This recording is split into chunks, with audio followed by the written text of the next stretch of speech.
Hello everyone, আসসালামু আলাইকুম। নাহার রান্নাঘর আরেকটি মজাদার ভিডিওতে আপনাদের সবাইকে স্বাগত। আজকে আমি আপনাদের সঙ্গে শেয়ার করব মজাদার ভ্যানিলা কাপকেক রেসিপি। আর এই কেকটা হবে সফট, ছোট বড় সবাই ভীষণ পছন্দ করবে। আমি মনে করি আজকের এই ভ্যানিলা কাপকেক রেসিপিটা আপনাদের কাছে ভীষণ ভালো লাগবে। তো চলুন শুরু করা যাক। তৈরির জন্য আমাদের প্রথমে শুকনো উপকরণগুলো চেয়ে নিতে হবে। 4টা ডিমের জন্য 1 কাপ ময়দা নিতে হবে। আমি এখানে 1 কাপ ময়দা নিয়েছি। দিয়ে দিচ্ছি 1 টেবিল চামচ পরিমাণ কর্নফ্লাওয়ার। এখন দিয়ে দিচ্ছি 1 চামচ পরিমাণ বেকিং পাউডার, দিয়ে দিচ্ছি আধা চামচ পরিমাণ বেকিং সোডা। এবার শুকনো উপকরণগুলোকে ভালো মতন চেড়ে নিয়েছি। তৈরিতে শুকনো উপকরণগুলো অবশ্যই চেড়ে নিতে হবে। শুকনো উপকরণগুলো ভালো মতন মিক্স করে একটি সাইডে রেখে দিচ্ছি। অবশ্যই মিক্স করে নিতে হবে, এই সকল উপকরণ ভালো মতন একসঙ্গে মিশে যাবে। একটি মিক্সিং বলে নিয়ে নিচ্ছি 4টা ডিম এবং 4টা ডিম থেকে কুসুমগুলো আলাদা করে রেখে দিচ্ছি। এবার সাদা অংশটাকে ভালো মতন বিট করে একটি ফোম তৈরি করে নিব। খেয়াল রাখবেন সাদা অংশ যেন 1 ফোঁটাও কুসুম না থাকে। সাদা অংশ যদি কুসুম থাকে তাহলে কিন্তু আপনারা সাদা অংশ দিয়ে ফোম তৈরি করতে পারবেন না। আমি বিটারের স্পিড 1 দিয়ে ভালো মতন বিট করে নিয়েছি, বিট করে ফোম তৈরি করে নিয়েছি। এখন চিনি গুঁড়ো অ্যাড করব।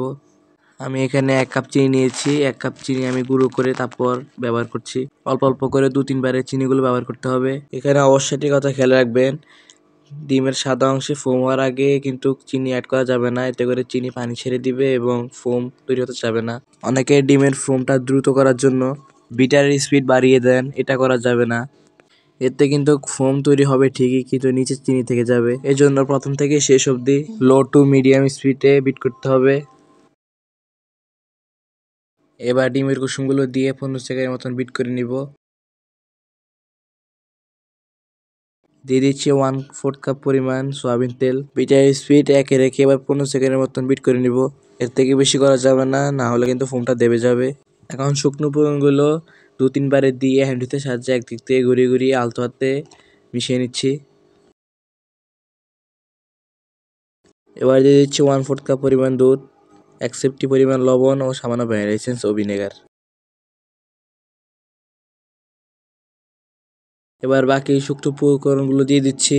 শুকনো উপকরণগুলো দিয়ে এবার হ্যান্ডউইচের সাহায্যে ভালো মতন এক দিক দিয়ে ঘুরিয়ে ঘুরিয়ে সবকিছু উপকরণ একসঙ্গে মিশিয়ে নিচ্ছি। দেখতে পাচ্ছেন মিশানো হয়ে গেছে। এবার স্প্যাচুলার সাহায্যে একটু ভালো মতন নেড়ে দিচ্ছি।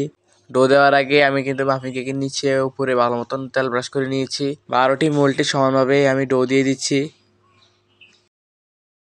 এক এক করে আমি সবগুলোতে দিয়ে দিচ্ছি।